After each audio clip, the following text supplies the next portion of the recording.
사람 비슷한 형체인데 눈빛은 막 희번덕거리고 얼굴이 또 하나 있더라고요. 공격할 듯이 겁을 주는 그 모습이 기본은 아니거든요. 충격적이면서도 희한하면서도 한국형 판타지에서 꼭꼭 나오는 묘사가 뭐냐면, 조선왕조실록에 성종 임금님이 나도 궁금하다, 심지어는 화포를 쏘아서 귀신을 쫓으면 어떻겠느냐, 인어라고 해서 어떤 신비로운 인어 공주 막 이런 식으로 생각을 한 게 아니라 그냥 약간 해산물처럼 생각을 한 거예요. 조선시대 사람들 사고방식이 지금 생각해보면 좀 비범하죠.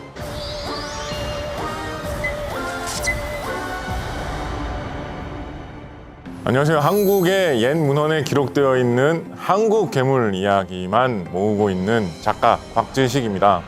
여러분, 괴물이라고 하면 뭐부터 떠오르십니까? 보통 미국이나 유럽 이런 데서 유행한 여러 가지 다양한 괴물들, 이런 거부터 먼저 떠오르실 거예요. 근데 생각해보면 우리나라도 역사가 깊고 옛날부터 사람들이 많이 살았다고 하는데 우리나라에도 괴물 이야기가 없었을 리가 없잖아요. 그러면 우리나라에도 도깨비도 있었던 것 같고 조금 떠오르시기도 할 거예요. 그래서 저는 한국에 있는 괴물 이야기는 어떤 것이 있었을까, 그런 거를 모아서 제 나름대로 재밌는 이야기를 만들어 보려고 하기도 하고 책으로 엮기도 하고 그런 일들을 쭉 해오고 있습니다. 그래서 오늘은 제가 지난 10여 년간 옛 기록들을 찾아보면서 정리한 여러 가지 괴물 이야기들 중에 제일 재밌고 요거 정말 신기하다 싶은 그런 것들만 모아가지고 지금부터 알려드리도록 하겠습니다.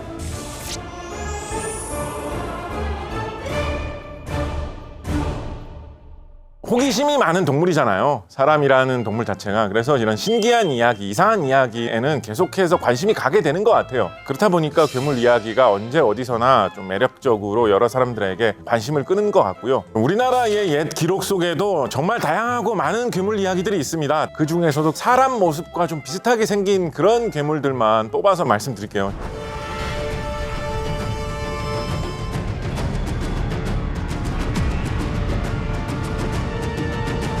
제일 먼저 고구려의 일부였던 옥저 지역, 지금의 함경도 지역에서 어떤 사람이 보았다라고 이야기하는 그런 괴물로는 정수리에, 머리통 쪽에 얼굴이 또 하나 있다라는 거예요.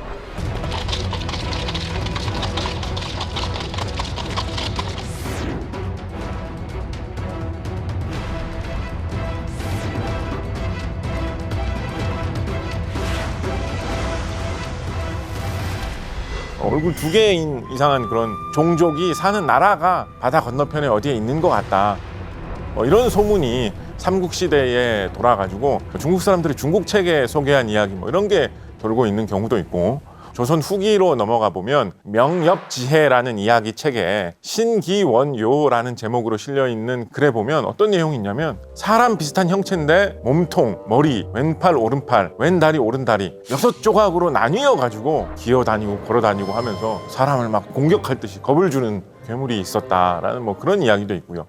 학산한원이라는 조선시대 이야기 책에는 서울의 종로, 종묘 근처에서 어떤 게 있었다라는 목격담이 실려있냐면, 삿갓 같은 것을 쓰고 있고, 도롱이라고 하죠. 옛날 사람들이 비옷으로 입던 옷 같은 거를 쓰고 있는데, 비도 안 오는데 그렇게 삿갓 쓰고 도롱이 입고 있는 모양부터 좀 이상할 것 같은데, 눈빛은 막 희번덕거리고 다리는 하나였대요. 그래서 콩콩 뛰어다니는 그런 형상이었는데, 그러면 그렇게 빠르지 못할 것 같잖아요. 근데 한번 뛰면 지붕 위로 올라갈 정도였고 그대로 하늘로 날아서 도망갔다 이런 식으로 나와 있거든요. 그런 이야기도 있었고, 송천필담 이런 책에는 백악산 야차라고 해가지고 얼굴은 크고 둥글넓적한데, 여기까지 설명해보니까 왠지 저처럼 생각되는 느낌인데, 입이 아주 빨갛고 크고 찌그러진 삿갓을 쓰고 있는데 옷이 깃털을 엮어가지고 만든 것 같은 옷인데 비린내가 너무 심하고 이런 이상한 게 나타나는데 되게 나쁠 것 같잖아요, 이런 이상한 모습이면. 근데 나쁜 짓을 한 거는 아니고 이항복에게 와가지고 앞으로 임진왜란이 일어날 것이니까 조심해라라고 좋은 경고의 이야기를 해줬다라는 이런 이야기도 있거든요. 그래서 되게 다양한 이야기들이 많이 있어요. 근데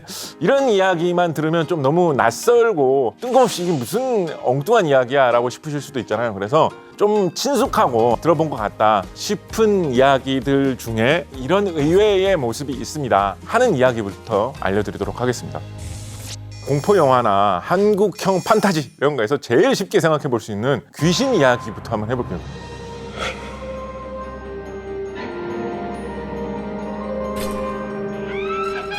우리가 한국의 전통적인 귀신이라고 하면 여러분 뭐 떠올리십니까? 옷은 보통 흰 옷을 입고 있고 머리 이렇게 길게 늘어뜨리고 보통 여성인 경우가 많죠. 그래서 우리는 그거를 전형적인 한국의 귀신 모습이라고 생각합니다. 근데 저는 그런 모습의 귀신이 자리 잡은 게 되게 최근인 것 같아요. 한 1960년대 정도?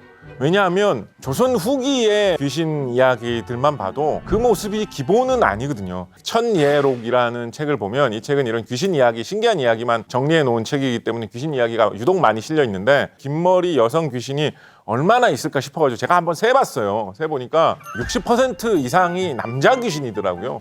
그래서 옛날 귀신 이야기의 모습을 보면 여러 가지 다양한 모습들이 훨씬 더 많이 나옵니다. 대표적으로 소개해드릴 괴물 같은 귀신 이야기는 조선 전기에 서울 시내에 파다하게 퍼져 있었던 귀신 이야기입니다. 지하지인이라는 이름으로 자신을 소개했다고 하는 귀신 이야기인데, 그러니까 임금님도 관심을 가질 정도로 실록에도 실려 있는 그런 귀신입니다.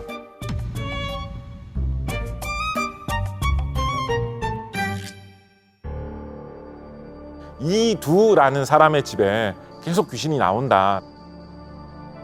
창문 종이를 찢기도 하고 기와와 돌을 던지기도 하고 어떤 사람은 또 때리기도 했다는 뭐 그런 이야기도 있기도 한데, 모양만 일단 말씀을 드리면 상체는 없고 하체만 있는 모습이었대요. 굉장히 남루한 그런 치마를 입고 있었다고 하고 치마 사이로 보이는 다리는 뼈다귀만 남은 것 같은 시커먼 이상한 모습이었다라고 합니다. 그래가지고 귀신을 목격한 사람이 물어본 거예요. 아니 도대체 다리가 왜 이렇게 생겼냐고 하니까 그 귀신이 하는 말이 나는 지하지인인데 이런 모습인 것도 당연하지 않느냐라고 대답을 했다고 합니다. 그래서 자기 자신을 소개한 말이 지하지인이기 때문에 괴물의 이름을 지하지인이라고 저는 부르고 있는데, 어찌나 서울 시내에서 파다하게 퍼져 있었던지 조선왕조실록 성종실록에 서기 1486년 음력 11월 25일자 기록에 성종 임금님이 나도 궁금하다. 그 귀신 이야기가 도는 그 집에 사는 사람한테 진짜로 그 집에 귀신 나오느냐 한번 물어봐라 라고 지시를 해가지고 그거에 답을 들은 이야기가 나와 있는 거예요. 그래서 심지어는 우리가 대책을 논의해야 된다라고 해가지고 화포를 쏘아서 귀신을 쫓으면 어떻겠느냐라는 그런 이야기가 실록에 실려 있기도 합니다. 조선시대 사람들 사고방식이 지금 생각해보면 좀 비범하죠. 그런데 좀 진지하게 생각을 해보면 조선시대 사람들은 귀신이라는 것은 굉장히 음험한 곳에서 나타나는 음기의 덩어리다 이런 식으로 좀 생각을 했던 것 같거든요. 그러니까 뭔가 양의 기운을 가진 뜨겁고 불길이 솟는 것 이런 게 있으면 귀신과는 상극인 것이다 라고 생각했던 것 같아요. 그러다 보니까 불을 뿜으면서 큰 소리를 내는 대포를 쏘면 귀신을 쫓을 수 있다라는 식으로 생각했던 것 같습니다. 정말 친숙한 또 다른 괴물 이야기라고 하면 전 세계 어디서나 많이 퍼져 있는 인어 이야기 한번 또 해볼 수도 있겠죠.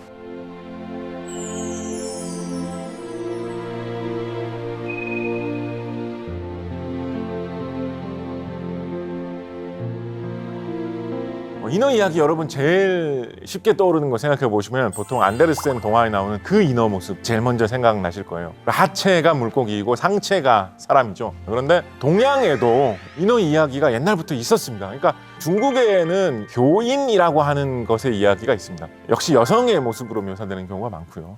교초라고 하는 옷감을 딸 수 있는 재주가 있었대요. 그리고 그 교초가 굉장히 질이 좋고 신비로운 옷감으로 전설 속에서 알려져 있었습니다. 또 인어가 눈물을 흘리면 진주가 된다 뭐 이런 식의 이야기도 중국에는 좀 퍼져 있었다고 하거든요. 그래서 이게 중국 고전에서 중국의 문학자들이 많이 활용했던 그런 소재이기 때문에 조선, 고려, 우리나라 쪽에도 많이 알려졌어요. 그래서 우리나라의 옛 글이나 한시 이런 거를 보면 비유법들을 활용한 것들이 자주 보입니다. 예를 들어서 굉장히 좋은 옷을 임금님께서 내려주셨다라고 하면 아, 임금님께서 내려주신 이 옷은 마치 교인이 짠 교초로 되어 있는 것 같구나 뭐 이런 식의 칭송하는 글이 왕왕 보입니다. 그런데 정작 조선 사람들이 내가 실제로 인어를 본 것 같다. 목격담 속의 인어 모습은 교인 이야기하고는 굉장히 다릅니다. 제일 많이 알려진 이야기는 어우야담이라는 조선의 대표적인 이야기책에 실려있는 김담령이라는 사람이 본 목격담 속에 나오는 인어 이야기인데요. 요게 소재로 돼서 그 전지현 배우님 나오는 연속극도 만들어진 적이 있었죠. 김담령이 본 인어의 모습이 전지현 같았다 이런 건 전혀 아니에요. 이 어우야담 속의 인어 모습은 어떤 식으로 돼 있냐면 입 주위에는 누런 수염이 나 있었다. 검은 머리털이 이마까지 내려오고 몸이 옅은 적색이나 흰색이었대요. 이거부터가 일단 우리가 흔히 생각하는 인어 모습하고는 완전히 다르죠. 그죠? 그리고 손바닥 발바닥에 주름살이 있었다라고 돼 있어요. 발바닥이 나오잖아요. 그러니까 하체가 물고기인 모습 이런 게 아닌 거예요. 팔다리가 다 있는 모습이에요. 그리고 얼굴이 굉장히 아름답고 귀엽게 생겼다. 이런 식의 묘사가 많고 충격적이면서도 희한하면서도 조선의 인어 이야기에서 꼭꼭 나오는 묘사가 뭐냐면 이 인어를 잡아다가 기름을 짜면 그 기름의 질이 고래 기름보다도 더 좋아가지고 최상급의 기름으로 친다라는 이야기가 꼭꼭 나옵니다. 그러니까 되게 인어라고 해서 어떤 신비로운 마법을 부리는 것 같은 인어 공주 막 이런 식으로 생각을 한 게 아니라 그냥 약간 해산물처럼 생각을 한 거예요, 조선시대 사람들은. 그래서 유몽인의 어우야담에 나와 있는 인어 이야기는 뭐냐면 어떤 어부가 인어를 잡아가지고 희귀한 거 잡았다, 와 땡 잡았다, 이거 기름 짜서 팔면 진짜 한몫 잡을 수 있을 텐데 라고 해가지고 잡아가지고 기름을 짜려고 하는데 이 김담령이라는 사람이 서울에서 동해안에 바닷가로 온 벼슬을 하는 관리거든요. 그러니까 그 사람이 보고 너무 사람하고 비슷하게 생겼고 너무 귀엽게 생겼고 너무 불쌍한 거야. 그래가지고 좀 풀어주자, 너무 사람처럼 생겼다라고 해가지고 그 어민이 되게 아쉬워하면서 풀어줬다라는 뭐 그런 내용이거든요. 이 이야기는 이 어우야담이라는 이 책 하나에만 나오는 게 아니고요, 비슷한 형식의 인어 이야기가 여러 곳에서 많이 나옵니다. 위백규라는 학자, 이분이 쓰신 경물설이라는 책에 보면, 이 책은 무슨 이야기책 이런 게 아니고요, 되게 심도 있게 철학을 논하는 그런 책인데 그 책의 중간에 잠깐 예시로 인어 이야기가 살짝 나오는 거예요. 거기서 보면 무슨 이야기 나오냐면 그 인어조차도 잡아가지고 꺼내놓으니까 뭔가 수치심이 있어서 그러는지 몸을 이렇게 가리더라. 사람이 그런 수치심을 갖고 있고 좀 부끄러운 부분은 가리려고 하는 거는 사람이 아닌 인어에게도 적용이 되는 가장 기초적인 본능이다 라는 이야기를 하면서 이 이야기를 끌어다 대고 있는 거예요. 그러니까 사람과 가장 비슷한 동물의 예시로 인어를 제시하고 있는 거죠. 이런 이야기가 좀 극단적으로 나간 이야기로는 이옥이라는 분이 쓰신 이야기책인 백운필이라는 책에 실려있는 이야기가 있는데, 어떤 사람이 황해도 지역, 서해안 지역이었던 것 같아요. 그 지역을 여행을 하다가 어떤 빈집에 이상한 우리 같은 게 있는데 그 우리에 어떤 여성하고 어린이들이 갇혀 있는 모습을 본 거예요. 말을 할 줄 모르는 것 같은데 보니까 너무 다 귀엽게 생겼고 아름답게 생긴 거예요. 그래가지고 이상하게 여겼는데 그래도 말도 걸어보려고 하고 친한 척하고 뭐 이렇게 하다가 나중에는 이 지나가던 행인이 거기에 되게 정을 붙이고 그 사람들과 따뜻한 교류를 하면서 그 우리 속에서 그러고 있었대요.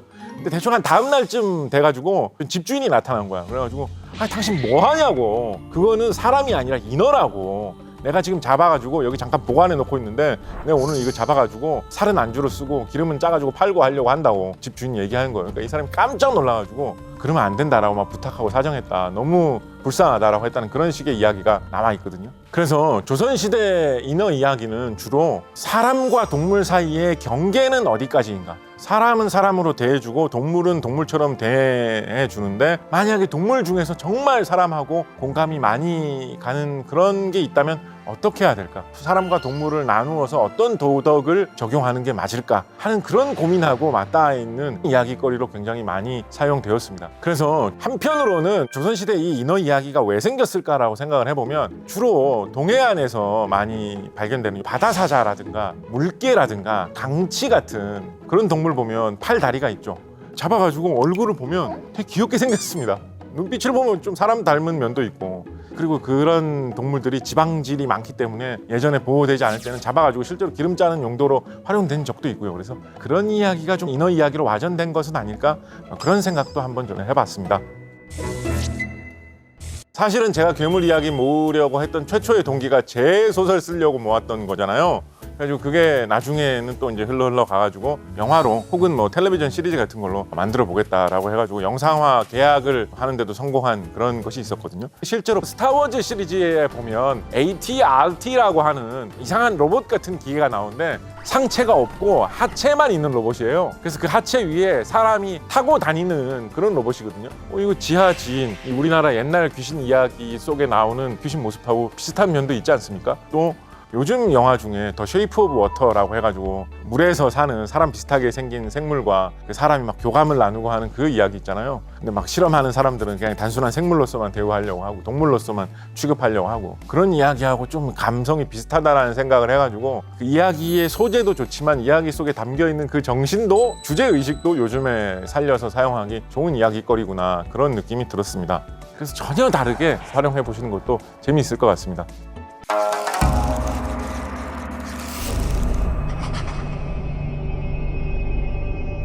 캄캄한 까만 기운, 그런 게 서려 있는데 그게 움직일 때마다 수레가 움직이는 듯한 큰 소리가 났다.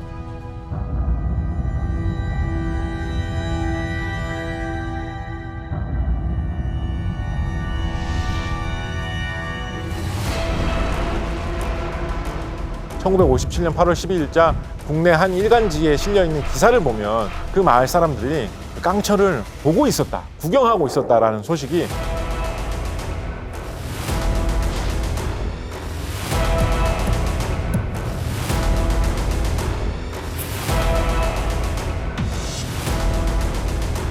조선시대의 백성들과 임금님들을 둘 다 떨게 만들었던 이야기 두 가지를 소개해 드리도록 하겠습니다.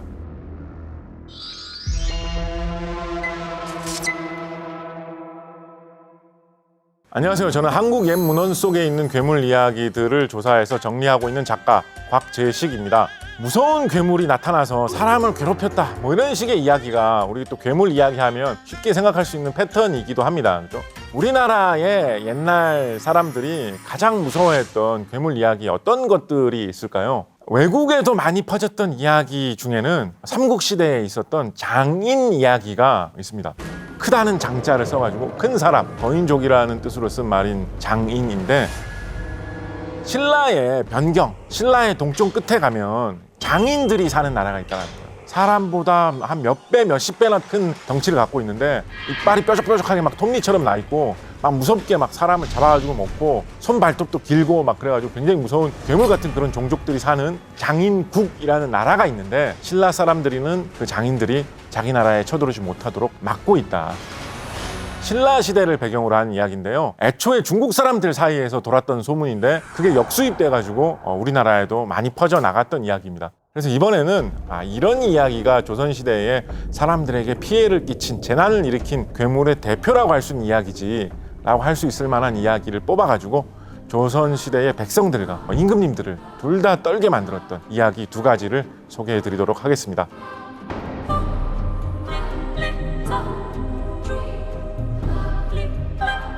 조선시대의 괴물 이야기 중에 사실은 제일 대표적인 거를 딱 하나만 꼽아봐라 라고 하면 강철이라고 하는 괴물입니다. 강철.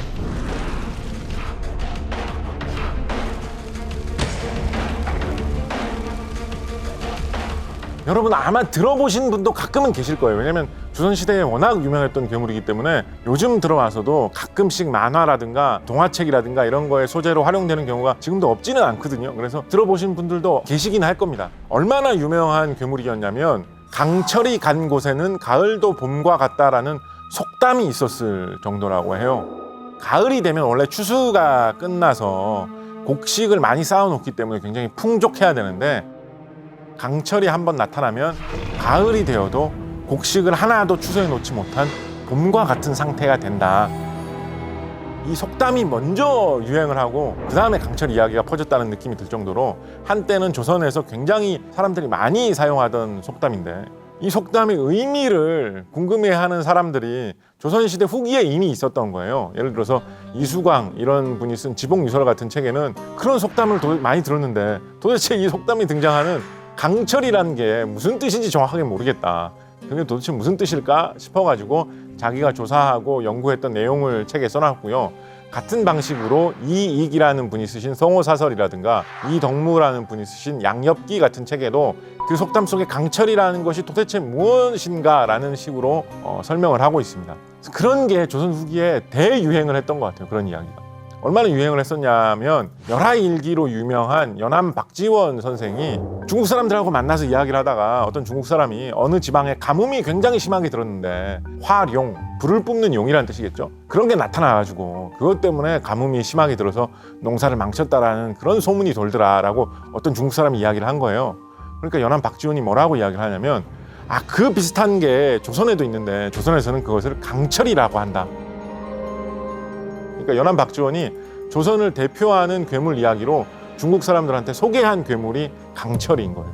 그런 내용도 있어요. 외국 사람 만나가지고 요즘에 이야기하는 그런 느낌하고 굉장히 비슷하게 강철 한번 발음해 보세요. 이렇게 하면 외국인들이 강철 정확하게 발음이 안 돼갖고 강처 막 이렇게 하면 강철 강처 막 이렇게 하는 그런 이야기가 묘사돼 있어가지고 되게 생생한 느낌이 들기도 하는데, 전체적인 느낌은 용이나 이무기 같은 거하고 비슷합니다. 그런데 또 용하고 이무기하고 똑같지는 않아요. 많이 다르거든요. 묘사는 기록마다 일치하지는 않습니다. 지봉유설이나 성호사설 같은 책에는 왠지 소를 닮은 모습이다라는 식으로 좀 묘사가 돼 있는 게 많고요. 한편으로는 양엽기 같은 책에는 뭔가 말을 닮은 모습이다라는 식으로 묘사되어 있는 경우도 있어요. 학고집이라는 책을 보면 용같이 생겼는데 비늘 대신에 털이 이렇게 무성하게 달려있는 그런 형체의 괴물이 강철이다라는 식으로 이야기를 하고 있어요. 이 강철의 습성에 대해서도 좀 엇갈려요. 어떤 책에는 이 강철이 나타나면 엄청난 비바람이 몰아친다, 폭풍우가 몰아치고 홍수가 난다, 뭐 이런 식으로 막 묘사가 많이 돼 있는 것이 있는가 하면 가뭄이 일어난다, 주변을 막 다 말리고 태운다, 뭐 그런 식의 이야기가 있어가지고 그 능력에 대해서도 이야기마다 좀 엇갈립니다. 그러니까 아마도 조선시대 사람들은 제일 중요시하는 산업이 농업이었잖아요. 농사가 잘 안 되면 굉장히 치명적이고 전 국민들이 자연재난이 안 일어나서 농사가 잘 돼야 될 텐데라는 걸 간절히 소망하던 게 조선시대의 풍습이었는데, 그렇다 보니까 각 지역마다 강철이라는 재난의 상징이 비바람이 무서운 자연재난인 지역에서는 비바람을 불러온다라고 생각을 하고, 가뭄이 문제였던 지방에서는 가뭄을 들게 한다, 열기를 일으킨다라는 식으로 상상을 하면서 이야기들이 자생적으로 여러 지방에서 서로 다른 모습으로 자라났던 것 아닌가 싶습니다. 지금은 좀 잊혀졌는데 정말 한 몇십 년 전까지만 해도 꽝철이 쫓기 이런 이름으로 강철이 우리 마을에 오지 않도록 몰아내기 위해서 행사를 해야 된다, 잔치 같은 거를 벌여야 된다, 이런 거를 하는 동네들이 있었어요.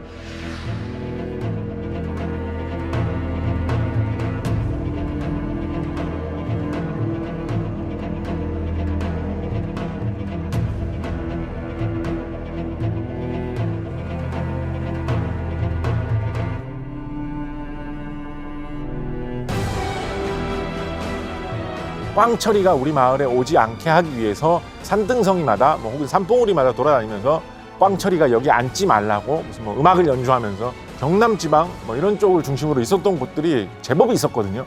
1957년 8월 12일자 국내 한 일간지에 실려있는 기사를 보면 그때 당시에 경상남도 양산에 굉장히 큰 홍수가 나가지고 사람들이 많은 피해를 입었는데, 그 중에서도 금산불악이라고 하는 마을에 가니까 그 마을 사람들이 깡철이 나타나가지고 이렇게 큰 홍수가 났다. 이때 신문 기사를 보면 깡철이 나타났다 안 나타났다 할 때마다 홍수가 난 그 물의 수위가 올라갔다 내려갔다 했다더라. 동네 사람들이 그 깡철을 보고 있었다, 구경하고 있었다라는 소식이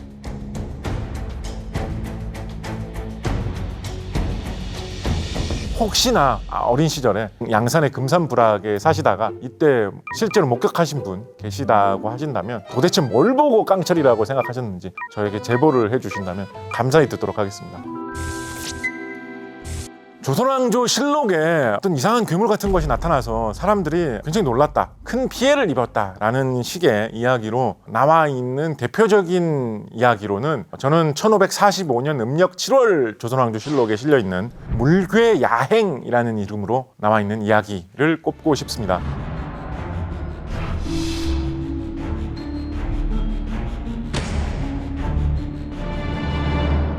조선시대의 물괴라는 말은 우리가 흔히 생각하는 괴물 이런 뜻으로도 사용했던 말이고요. 한편으로는 그냥 물체가 뭔가 굉장히 이상한 일을 일으키기만 하면 그것도 그냥 물괴라고 불렀어요. 예를 들어서 큰 돌이 땅에 누워 있었는데, 그런데 어느 날 갑자기 아침에 딱 사람들이 지나가면서 봤더니 누워있던 돌이 갑자기 서 있더라. 누가 도대체 그 큰 돌을 일으켰지? 이런 일이 어떻게 일어날 수 있을까? 그게 뭔가 되게 이상한 징조라고 생각했던 거예요. 이런 이상한 일이 생각나는 걸 보면 분명히 나라에 무슨 큰일이 있을 것 같다, 그런 식으로 사람들이 생각을 했던 거예요. 그래서 그런 모든 일을 물괴라고 많이들 불렀는데, 물괴야행이라는 말은 물괴가 밤 야자를 써서 밤에 싸돌아다닌다라는 뜻이죠. 그런 일이 1545년 음력 7월 서울에서 일어났다라는 기록입니다. 어떤 캄캄한 까만 기운, 그런 게 서려 있는데 그게 움직일 때마다 수레가 움직이는 듯한 큰 소리가 났다라는 그런 기록이 있거든요. 그게 왠지 모르게 너무나 무섭고 거대한 재앙, 저 까만 기운에 닿으면 죽을 것 같아, 뭐 이런 식의 느낌으로 사람들에게 다가왔는지 서울 시민들이 놀라가지고 거리를 뛰어다니면서 도망다니면서 큰 소동이 벌어졌다, 밤중에. 그런 이야기가 조선왕조실록에 실려 있습니다. 비슷한 시기에 이야기를 묘사한 연려실기술에는 인종 시절에, 이 시기가 인종이 이제 세상을 떠났던 시기에 벌어졌던 사건이거든요. 대궐에 검은 기운이 마루하고 섬돌 사이를 이렇게 돌아다녔다라는 뭐 그런 식의 소문도 있었다라는 이야기도 나와 있습니다. 뭐 그것 때문에 인종이 일찍 세상을 떠났다, 누가 저주를 내렸기 때문에 인종을 해치려고 그런 까만 기운이 돌아다녔다, 뭐 그런 걸 암시하고 있는 듯한 이야기인 것 같기도 하고, 인종이 갑작스럽게 사망을 해갖고 일찍 세상을 떠나는 것으로 좀 불쌍하게 여겨졌던 임금님이니까요. 한편으로는 그런 게 돌아다닌다는 소문이 도니까 서울 시민들 사이에 공황이 퍼지면서 난리가 났다라는 그런 소문이 있는 이야기이기도 합니다. 서울 시민들이 이런 이야기에 공포를 느낄 만한 그런 배경으로 추측해 볼 수 있는 이야기가 몇십 년 앞서서 조선왕조실록에 보이는 것이 있기도 합니다. 조선왕조실록 서기 1472년 음력 2월 6일의 기록을 보면 예로부터 단군과 단군의 아버지, 단군의 할아버지를 모시는 사당이 있었는데, 사당에 제사 지내는 거를 좀 소홀히 하니까 단군이 분노를 해서 이런 이상한 재앙이 생겼다라는 식의 그런 소문도 돌고 있었다라고 이야기를 하고 있어요.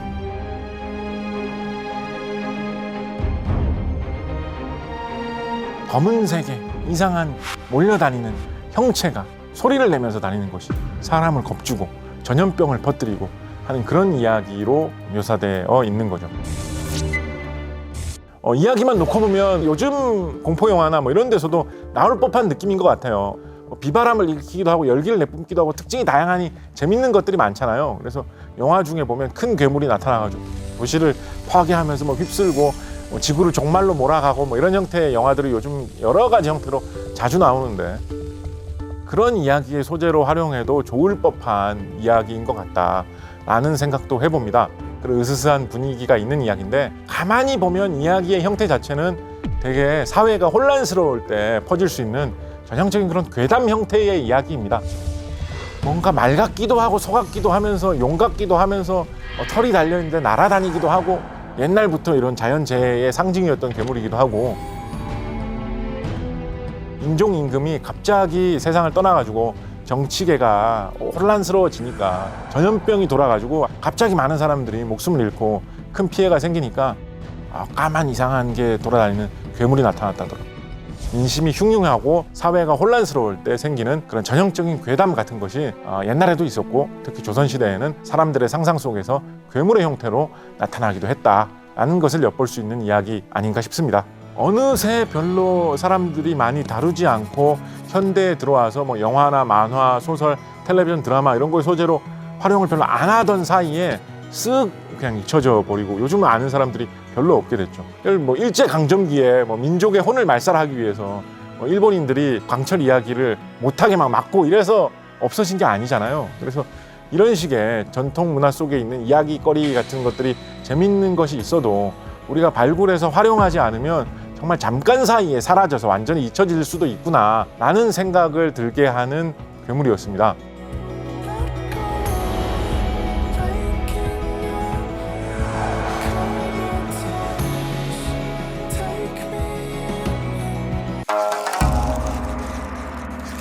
한국 괴물의 어떤 대표 주자죠. 도깨비, 용이야기.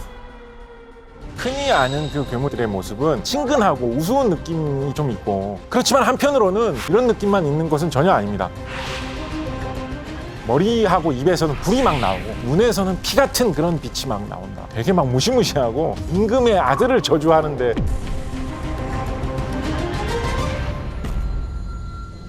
고려를 건국한 태조 왕건, 조선을 세운 태조 이성계,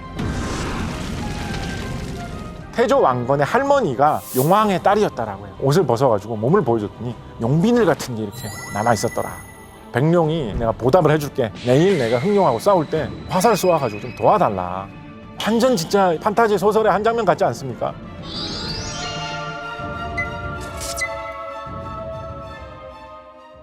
안녕하세요. 한국의 옛 기록 속에 나오는 괴물 이야기들을 조사하고 찾아다니고 정리하고 있는 작가 곽재식입니다. 요즘 분들은 한국 괴물 뭐 있어? 라고 하면 제일 먼저 떠오르시는 게 도깨비, 구미호, 용 이야기 같은 거 많이들 떠올리실 거예요. 그런데 우리가 흔히 아는 그 괴물 이야기들의 모습은 텔레비전이나 영화 속에서 반복해서 보여주던 그 모습 한 가지를 우리가 알고 있는 경우가 많잖아요. 그래서 과거에 조금은 색다른 본 모습을 한번 찾아보려고 합니다. 그래서 지금부터 대표적인 한국의 괴물 이야기, 도깨비 이야기, 용 이야기 알아보도록 하겠습니다.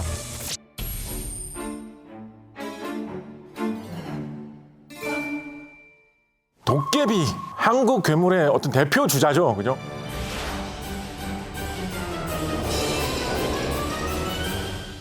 사실은 도깨비란 말은 너무 광범위하게 사용되고 있어가지고 스마트폰 같은 게 성능이 너무 좋아가지고 온갖 일을 다 할 수 있다 뭐 이럴 때도 지금 도깨비 같은 기계네 뭐 이런 식으로 신기한 거, 괴상한 거를 일컫는 말로 자리 잡았을 정도로 우리의 일상생활 속에서 가장 친숙한 형태의 괴물이 도깨비라고 할 수도 있을 것입니다. 그런데 그렇게까지나 널리 퍼져 있는 괴물 이야기인 것에 비하면 옛날 기록 속에서 도깨비 이야기를 찾기는 그보다는 좀 어렵습니다. 가장 큰 이유는 뭐냐면 도깨비라는 말이 순우리말이잖아요. 옛날 사람들은 한자를 써서 한문으로 기록을 많이 남겼으니까 어디가 도깨비 이야기인지를 알아보기가 쉽지 않은 거예요. 그래서 조사하는데 약간 어려움이 있습니다.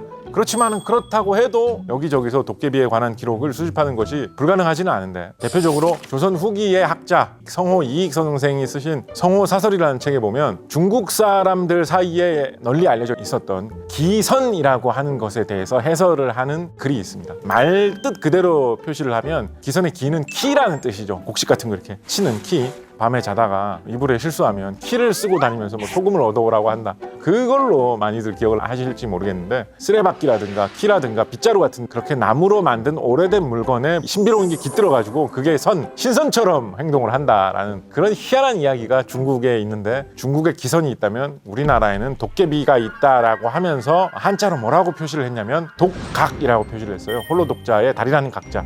다리가 하나 있는 모습이 친숙해서 하필이면 독각이라는 한자로 표시를 한 건지, 그냥 발음이 도깨비, 독각 비슷하니까 순수하게 발음에만 집중해서 이 단어를 썼는지는 잘 모르겠습니다. 다리가 하나만 있다라는 묘사는 없어요. 그러니까 조선시대에는 도깨비의 모습을 어떤 하나의 정확한 모습으로 정해놓지 않은 것 같아요. 요즘 우리가 흔히 도깨비 하면 떠올리는 그런 모습, 방망이도 들고 있고 호랑이 가죽으로 된 팬티 같은 거 입고 있고 머리에 뿔도 좀 이렇게 나 있고, 사실 이 모습은 일본에서 오니라는 것을 그리던 전형적인 모습입니다. 그러니까 현대에 들어와가지고 뭔가 그리기는 그려야 될 것 같은데 뭐 뚜렷한 모습이 잘 없다 보니까 일제강점기를 통해서 한국에 많이 전래돼서 있었던 일본의 오니 모습을 많이 참조를 해가지고 그림을 그린 거죠. 그래서 어떤 분들은 이거는 일본에서 건너온 모습이니까 우리가 타파해야 된다, 하면 큰일 난다라는 식으로 말씀하시기도 하는데, 어느 정도 맞는 이야기인 것 같지만, 그렇다고 해서 조선의 도깨비는 절대로 그렇게 안 생겼을 것이다 라고는 또 조금 과하다는 생각도 듭니다. 왜냐하면 옛날 기록 속에는 도깨비의 모습이라는 것 자체가 별로 안 나와 있으니까요. 그래서 어떻게 생각한다면 자유롭게 도깨비의 모습에 대해서 여러 가지로 상상해 볼 수도 있을 것 같고요. 좀 특이한 이야기로는 우리나라의 그 독각은 항상 자기가 성이 김씨라고 한다더라, 뭐 그런 이상한 이야기가 덧붙여져 있어요. 그리고 조선 사람들은 그 도깨비가 뭔가 돈을 벌어다 줄 수 있는 능력이 있다, 그런 식의 소문이 많이 퍼져 있었다라고 기록하고 있다라는 것입니다. 괴물이나 귀신하고 비슷하지만 약간 뭔가 친근하고 우스운 느낌이 좀 있고 좀 좋게 생각하는 그런 느낌이 있으니까. 그렇지만 한편으로는 도깨비가 이런 느낌만 있는 것은 전혀 아닙니다.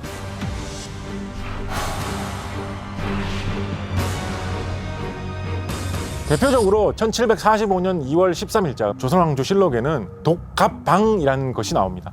방이라는 것은 무당을 일컫는 옛 칭호였던 것 같거든요. 이 앞에 독갑이라는 말은 도깨비를 한자로 표기한 걸로 보이죠. 그러니까 무당인데 도깨비를 섬기는 무당인 것 같아요. 그런데 이 독갑방이 뭘 했다고 조선왕조실록에 실려 있느냐, 사람을 저주하는 일을 한 거예요. 당시 시점으로 볼 때 아마도 영조 임금의 아들이었던 사도세자를 저주하려고 했다는 혐의를 받고 이걸 조사하는 내용이 실려 있는 거예요.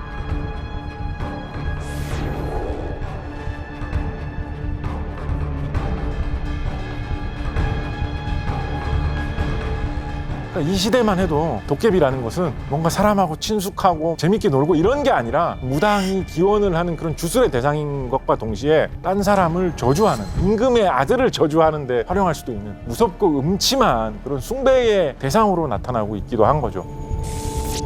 한편으로는 조선 시대에 이런 도깨비가 나오는 기록 중에서 제일 오래된 하나를 뽑아보라고 하면 세종 임금이 주도가 돼가지고 쓴 월인 천강지곡이라는 노래에도 도깨비라는 말이 나오는데, 여기는 아마 돛갑이라는 한글 표기로 표기가 돼 있을 텐데, 거기에 보면 불교의 야차가 나타나는 장면을 노래하는 부분이 있는데, 그 야차라는 말을 도깨비라고 번역을 한 거예요. 그 이야기 속에서 도깨비의 묘사는 머리하고 입에서는 불이 막 나오고 손하고 발톱하고 이빨이 아주 길고, 그리고 눈에서는 피 같은 그런 빛이 막 나온다라는, 되게 막 무시무시하고 겁나는 그런 모습으로 나타나 있습니다. 그러니까 도깨비의 전통적인 묘사라기보다는 이 이야기 속에 나오는 야차의 모습을 가져온 거죠. 그래서 사실은 괴물이나 무서운 게 되게 사람하고 친근하고 사람하고 장난치는 걸 좋아한다라는 그런 괴물 이야기도 막 어느 나라에나 있는 건 아니거든요. 한국에 있는 좀 독특한 이야기 중에 하나거든요. 그런 식의 도깨비 이야기도 재미있고 소중한 것이지만, 도깨비 이야기의 범위는 좀 더 넓다, 그리고 재미있게 활용하는 방법도 있을 것 같다라는 생각도 들었습니다. 도깨비 이야기하고 거의 앞서거니 뒤서거니 할 만큼 친숙한 이야기인데, 기록상으로 남아있는 것은 훨씬 찾기 쉬운 이야기가 용 이야기입니다. 그래서 웬만한 계곡에 가면 뭐 이 계곡에는 옛날에 용이 있다가 뭐 용이 올라간 계곡이라더라, 이런 거 한국의 산마다 어지간한 데는 다 있고, 서울 시내에도 뭐 용산 뭐 이런 지명도 있잖아요.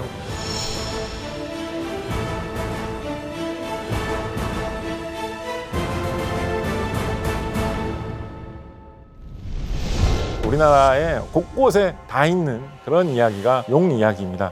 그런데 유럽권에서 내려오는 용 이야기들을 보다 보면 보통 용이 굉장히 사악하고 무섭고 나쁜 것으로 나오는 경우가 굉장히 많습니다. 항상 공주를 잡아가고, 그럼 우리의 용사가 용을 물리치고 공주를 구해야 되고, 이런 식의 이야기가 많은 편입니다.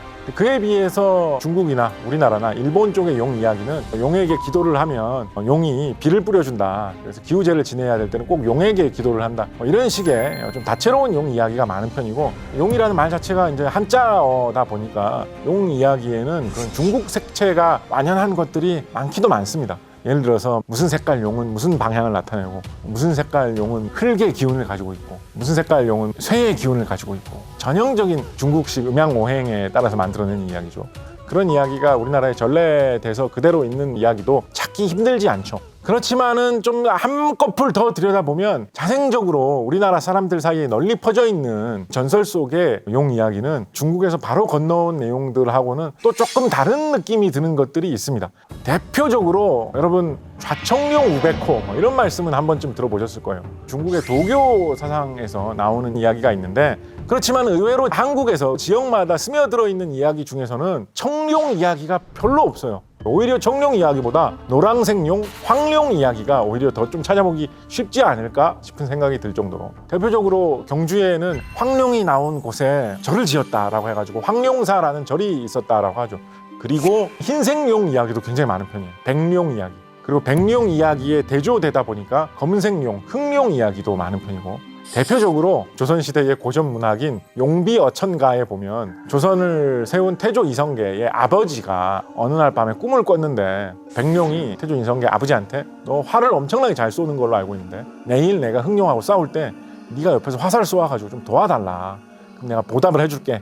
그렇게 해가지고 이성계 아버지가 다음날 물가에 가봤더니 진짜로 백룡하고 흑룡이 서로 싸우고 있어가지고 화살을 흑룡한테 쏘아서 백룡이 이기게 해줬더니 그 대가로 아들을 임금님이 되게 이렇게 운명을 만들어줬다라는 뭐 그런 이야기가 있는데, 완전 진짜 어린이들이나 청소년들이 보는 그런 판타지 소설의 한 장면 같지 않습니까? 조선시대 사람들은 이런 이야기가 진짜 멋있어서 이런 이야기를 하면 그 임금님의 멋있음과 정통성을 살려줄 수 있는 이야기라고 생각을 해가지고 용비어천가에 집어넣었던 거예요. 그런 거 보면 진짜 옛날 사람들의 사고방식이 지금하고는 좀 다르죠. 그죠?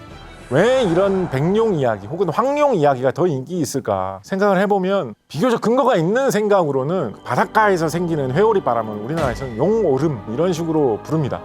회오리 바람이 바다에서 일어나가지고 물기둥이 치솟는 듯한 그 모습이 나오는 거를 용이 올라가는 모습 같다라고, 그래서 용오름의 색깔은 흰색이 많으니까 옛날 사람들은 그걸 보고 와, 내가 진짜로 바다에서 흰색 용이 하늘로 올라가는 장면을 내가 두 눈으로 목격했다라고 하면서 엄청난 충격을 받고 신비감에 사로잡혔을 텐데, 그래서 백룡 이야기, 하얀색 용 이야기가 같이 좀 유행을 했던 것 같아요.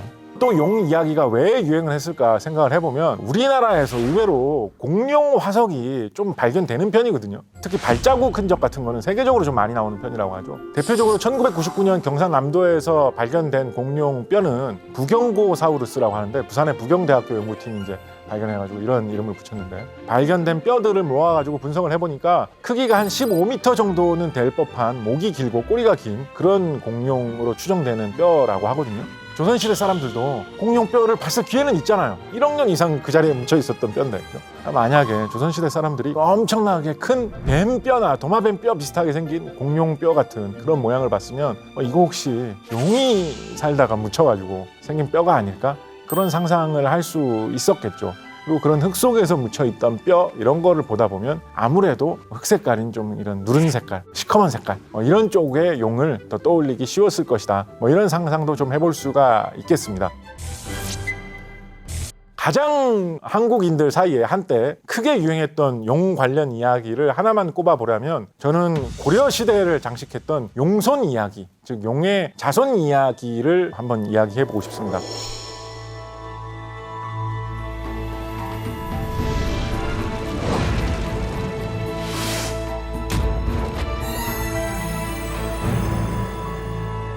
이 이야기가 이렇게 우리나라에서 인기 있었던 이유는 다름 아닌 고려를 건국한 태조 왕건이 용의 자손이라는 설이 파다하게 퍼져 있어서 큰 인기를 끌었었기 때문입니다. 구체적으로 태조 왕건의 할머니가 용왕의 딸이었다라고 해요. 그리고 노란색 용으로 변신할 수 있었다 그래요. 조선시대에 펴낸 고려시대 역사책인 고려사를 보면 이 이야기가 좀 자세하게 나와 있는데, 태조 왕건의 할아버지가 작재건이라는 사람이었는데 바다를 돌아다니면서 뭔가 이렇게 사업을 하는 그런 집안의 자식이었던 것 같은데, 서해 바다를 건너가고 있다가 지금의 백령도로 추정되는 곳 정도를 지나다가 갑자기 배가 움직이지 않게 되는 그런 상황에 발생을 합니다.